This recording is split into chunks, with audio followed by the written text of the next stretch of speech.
exposed for all to see. You paint a grim picture, Uchishige-san. It really was fortunate. You're right. Hello again, I am Blunty and I am in shock. Not like medically concerning shock. Not like get this guy a shiny foil blanket and a cup of Earl Grey tea kind of shock. Just the kind of shock that makes you feel like the word surprised isn't quite up to the task. But bewildered is a step too far perhaps. So, Wild Hearts S just had a public demo pop this morning out of nowhere. Still a few weeks out from launch, there was no warning, no fanfare, just boop, there's a demo. That is not the shocking bit though, let me get there. So this game has delivered several shocks. Firstly, its entire existence is a shock, frankly. It's a Nintendo Switch 2 version, or edition, or remake. Well, it's not really a remake, but it's not quite the same as the original either. But, you know, a new version of a game that originally landed in early 2023, full of hype and hopes, and then exploded with annoyance and misery and pathetic failure, and was eventually just flat DOA'd by its scumbag publisher. Which was one of those curse your sudden but inevitable betrayal moments because Koei Tecmo, the developers of this game, had EA Originals as their publisher the first time around, something I was extremely concerned about long before the original launch, for the record. So we were all kind of waiting for the other shoe to drop when the game had a rough launch originally and wasn't somehow magically an instant global hit selling 15 bajillion copies a day the way EA wants everything to, and anything that doesn't is considered a miserable failure that they have to fire thousands of people about. But the game died, for various reasons. I'll touch on a few of them in a bit, but we all thought it was gone for good, just dead. You know, it came out, it tried, it failed, and then it's gone away forever. Which was a real shame, because while it did have issues and was far from perfect, it was truly a really fun game. It was exciting, it was interesting, and one of an astonishingly rare breed of Monster Hunter-inspired games that were not just insipid, shameful, derivative knockoffs. No man, Wild Hearts had its own thing going on. It was astonishingly obvious, of course, that the devs loved Monster Hunter, but also cared really deeply about not just copycatting Monster Hunter, but indulging their own creativity around the core concept that they loved about Monster Hunter, that we love about Monster Hunter. But one of the things that helped to kill it at its original launch on the PlayStation 5, the Xbox Series X and S, and PC, or at the very least, if it didn't help kill it, it didn't help it gather the all-important launch window momentum, was severe performance issues. And I'm talking severe. Even worse than Monster Hunter Wild's own recent launch performance issues that had everyone flailing around about. The major issues were eventually patched and fixed, a little bit too slowly for the comfort of many players who had abandoned it before that happened. But even after that, the game remained a bit of a pig to run still. So, when this dead game rose from nowhere in Nintendo's own Switch 2 big reveal stream, it was just, hey, here's Wild Hearts S trailer right there in the middle of Nintendo's stream. I was like, what? I was gobsmacked. Firstly, because this once promising game was getting a second life, so that was exciting, but also it seemed freed of the vile cancer, that sword of Damocles, which was having EA as its publisher. Because this time around, there was no sign at all of EA's toxic branded stamp anywhere. Not on the trailer, not on the website, not on the social medias, nothing. It seems Koei Tecmo are doing it themselves this time, which is what they should have done the first time around. I suspect if EA wasn't in charge of publishing, it would have had a chance to fix the problems and make a comeback. Wouldn't be the first game to make a comeback after a disastrous launch. But the performance concerns still lingered, even with a version for the Switch 2 that was bespoke enough to warrant its own unique shelf name, that being the big old S at the end of the title, to mark it apart, to mark it separate from the original Wild Hearts. I mean, the Switch 2 is shockingly powerful for what it is and how small it is and all that sort of stuff. We've seen that demonstrated again and again and again. But the teaser trailer they showed off, it did not look good. It really did not. But the instant I booted up the demo, the surprise drop demo, the stealth drop demo, I was pretty encouraged. In fact, I was encouraged before I even loaded the demo because the very existence of a freely available public demo weeks before launch already speaks of their confidence in this game's revived form. But indeed, I was immediately aware that my own expectations of a 30 FPS locked experience, not unlike what Monster Hunter Rise had on the OG Switch, was just wrong. It felt immediately more smooth and responsive than 30 FPS would.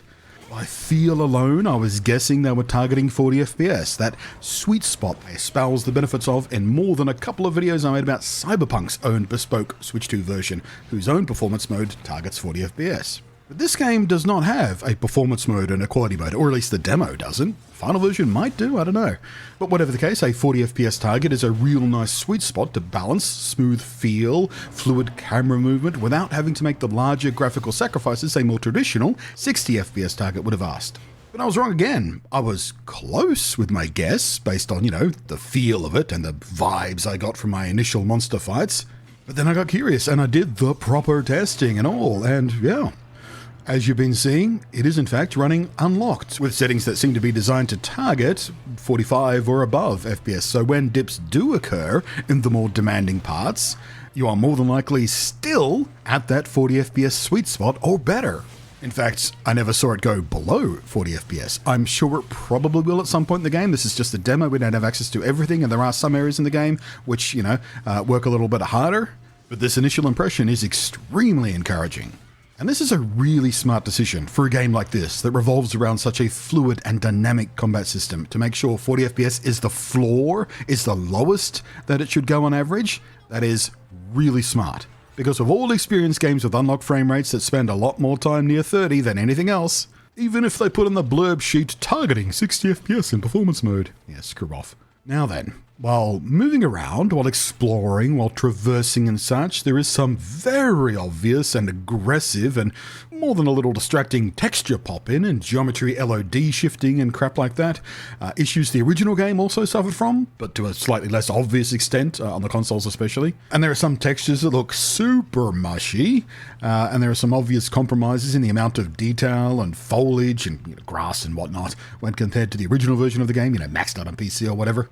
But the important stuff, the monsters and the combat itself, even in multiplayer, which unlike the original version of the game now extends up to 4 players by the way, just like Monster Hunter itself, while the original version of Old Hats had a cap of just 3 players total, which was a weird decision if you're targeting Monster Hunter fans. Whatever, it's nice, 4 players, it's excellent. And I did get a full hunt of 4 players to test, and I felt nothing out of place. No hitching, no slowdowns, no juddering, it just felt smooth. It was shockingly pleasant, in fact, so far above my expectations for this game on Switch 2. What a pleasant surprise. And frankly, I feel like they made the right decision. I will take this level of performance, this level of reliable performance, in these kind of frame rate windows we're talking about, over having the textures load in more subtly, or having cleaner lighting and shadows, or even higher res textures on, tree trunks and crap. I will take performance first any day of the week in games like this. Gameplay is king here. It is a little bit disappointing to see how far back it's been dialed in some instances, because at its prettiest, on PC in 4K maxed out, the pretty parts of this game look really, really pretty. Like the art style and everything is just, it can frequently be a very pretty game. But obviously, Switch 2, we're going to make compromises somewhere. Now, back in 2023, on the original version of this game, I was really hoping the game would be, a long-term success, and it would see a whole new series evolve out of the bones, this solid ass foundation they've made with this first game. Because again, it's a long way from perfect, but, what they've established here, it could have been an astonishingly amazing series over time. And in fact, some of the things this game did, Capcom borrowed right back and folded into Monster Hunter Wilds' own development. That new wound system in Wilds? Yeah. There is no way you will ever convince me that someone at Capcom, a room full of people at Capcom, didn't see this, didn't play Wild Hearts and saw this, and saw what they were doing with its own glowing wound system and the special, bespoke, high damage and staggering attacks tied directly and exclusively into attacking them directly with a special attack called Hunter's Arm, and didn't say, hey, we should do that in our game, because that's all kind of badass. That makes you feel so heroic when you pull it off. And frankly, honestly, I think the way Wild Hearts did it first is still actually the superior mechanic. It feels cooler. And hell, this game is even noticeably harder and less forgiving than modern Monster Hunter games tend to be through their own core content, which longtime Monster Hunter fans have been whining about for years now, haven't they? Casualization of Monster Hunter, it's too easy now. I mean, if that's something that really digs under your skin, give this game a go. It's not as brutal as, something like Dark Souls has a reputation for being, but it's closer to that than modern Monster Hunter really, in difficulty, I think. I mean, when's the last time you felt genuine danger, or even fainted during a hunt for only the second monster in the game? Because you probably will in this one. I bet most players, at least the players new to Wild Hearts, will fall to Sapscourge, the second monster in the game, at least the first time they face him, and especially in his den where things start ramping up. Because we all certainly did in the OG version. I had early access to that through the media preview copy before release, and every other creator I talked to all agreed it was harder, sooner than modern Monster Hunter games. And we all loved that. And I'm not someone who whines about how, modern Monster Hunter games are too easy or whatever, because I know Capcom will deliver the hard stuff eventually, but I did also appreciate the rapid and steep sort of challenge level that this game offers up. But yeah, really, really promising game originally, incredibly solid foundation and bones underneath it, ruined by a crappy launch filled with technical issues, incredibly bad community communication, thanks to EA, who are handling that side of things, and I got in more than a couple of fights with the EA people about their communication, and of course I was eventually blacklisted by the EA team that handled the creator community back in the day, because, you know me, I would not and could not keep my mouth shut about their typical EA horseshit, and I kept calling them out on it. So, banned from that particular Discord. Bit of a shame, but my integrity was untarnished at least, which is more than I can say for some other creators I shared that experience with who I've never spoken to since, because they're shills. Just saying. Not gonna name names, but they know who they are. I know at least 2 of them still watch my stuff, so yeah, I remember you guys. Have you grown a spine yet, bitches? But yeah, all those other issues, and then coldly popped in the back of the skull by a publisher who you'd just be an idiot to trust anyway. I never did. Literally never did. I tried to work with them because I was excited about the game, but yeah, like I said, that didn't work out.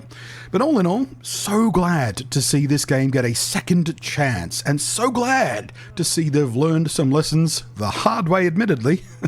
And it seems like no one is going to be complaining about performance issues, at least this time. But we're going to wait and see to the full game, and we get to those, more challenging maps and zones and areas and whatnot, and we'll see what we see. But yeah, it's encouraging at this point. I'm very encouraged, way more than I was before I got to try the demo. So, demo was a smart idea. Koei Tecmo, demo was a very smart idea. Thanks for watching. I am Blunty. I will catch you next time, and thank you as always to the patrons. And yes, I am Daidoji Ujishige, Minato's most revered veteran. So where's the young blacksmith now?